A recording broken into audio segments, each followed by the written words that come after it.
You're watching Byline Wilmington on CBS 10 WILM. Here's your host, Don Ansell. It's our Byline Wilmington 2010 election wrap-up show. Curtis Wright to my right, Gary Shipman to my left. All right, so there was a random telephone survey of 300 likely voters sponsored by the Conservative Civitas Institute Policy Group there in Raleigh that indicated that 57% of the people called thought that New Hanover County was headed in the wrong direction. Comments? You think it's headed in the wrong direction? Well, I think if they had asked that question, do you think the country's headed in the wrong direction? Do you think the state's headed in the wrong direction? Do you think the county's headed in the wrong direction? The answer would have been the same. The follow-up question should be, which direction do you want it to go? If you believe that the answer is yes, it's heading in the wrong direction, which direction should it go? That's got to be the question that people ask, and therefore the consensus has to be delivered by those who are asking to be trusted. So you think the setup was... Well, look, come on. Our people, I mean, all three of us, we agree that people in America are not happy. Again, I didn't put a label on it. People are not happy. They don't feel good about what's going on. And a lot of that, I believe, is communication and leadership is poor in America.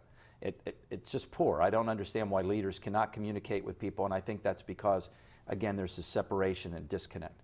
But the bottom line is, but that question is a terrible question. Yeah. Sorry, Civitas, but you know what? People feel unhappy, they're going to answer the question that way. That's right. Okay?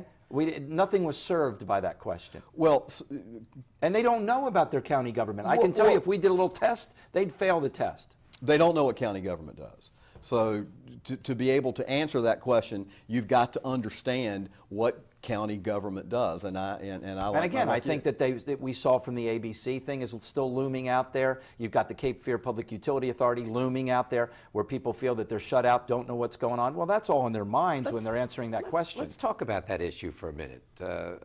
It's emerged as one of the issues in the New Hanover County Commission race. Good idea? Good idea. It was a good idea. Good idea. And you think it's running well? I didn't say that. I said well, it was a good idea. It's a good idea. Forgive me for asking. We're the smallest county by acreage in North Carolina, and consolidating as many government services as we can. I mean, look. But we didn't consolidate. We created an authority. And we consolidated the provision of utility services in this county. Now, again, you didn't ask me the question about whether I thought it was working well. I don't think anyone can look at the history of the utility authority since its creation and say that it's worked well. What's the problem there? Critics say one of them is there's no direct link to elected officials, and they've taken it sort of out of the public. I don't think anybody can say that would have been a solution. But if you don't like the way government's doing something, you can vote people out. They can't Sure. vote out the people that are on the, they're once removed from the public's And that's with Bill Hart years ago. I'll give him credit. He stood in front of the various boards and said, folks, once you do this, there's no going back, and do you understand what you're doing? Look, we had a problem in New Hanover County, and I mean, I sat in meetings and heard one group You're talking about badmouth the other group, the other maintenance problems and the spills. And it wasn't. We needed to consolidate it. Again, I believe that this was a failure of leadership. I don't believe the structure that was put together was the right structure. I do believe there should have been more accountability. Do you like consolidating the two? I like, oh yes, consolidate. But you don't like the authority. You know, one thing, and Gary's getting ready to live with us not looking at consolidating these governments in this small area, because if they annex his area, I mean, I used to live in Providence. Look, this has got to, this is crazy. I came from Westchester, Pennsylvania, that 40-some years ago, small little county, Chester County and Westchester, they consolidated. They took the... You like consolidation? And it can be done. New Hanover County can consolidate governmental services. I believe that they can. It's been egos that have prevented that from happening. That's right. Leadership. We're back to that leadership. Let's move to consensus. Let's move to state politics for just a minute. There's a lot of speculation the Republican Party could take control of the House, maybe the Senate. The Senate needs 6, and the House needs 9. My understanding, it would be the first time in 112 years. Likely, unlikely? I think it's likely. That the Republicans will take control of the General Assembly? What do you think? I think it's likely that the Republicans will take control of one of the chambers. I do not believe that they will take control of both. But irrespective of whether or not they take control of one or both, we have a $3.2 billion budget shortfall coming next year. We have taxes that are set to expire. No one is talking about how we're going to fill that hole. We've already suffered massive cuts in a lot of programs that people believe are necessary, education. And this is what I was talking about earlier. It is time, and watch, I would just say this to Republicans, watch what you ask for. Yeah, you might get it. Because what we need to do is we need leadership that starts to say, just like we do. Gary, I know you do this in your business. I know you do this in your personal life. I did it with my kids. You have to say, folks, it's going to take a long time, but we're going to commit. And it may take 2 decades. It may take 3 decades. But we have to turn this around. We can't keep borrowing. We can't keep to fill gaps. We can't steal from All right, so trust how do funds. we find $3.2 billion? You got to balance the budget.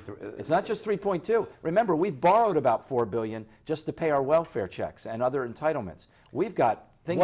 Our service is huge. Cut services. We were hearing in this political season that we're going to cut. What? Tell me what you're going to cut. We've read in the newspaper, Dorothea Dix Hospital closed. We've sent mental patients out into the streets. We haven't funded the probation system for the problems that it has. We're still not funding the courts.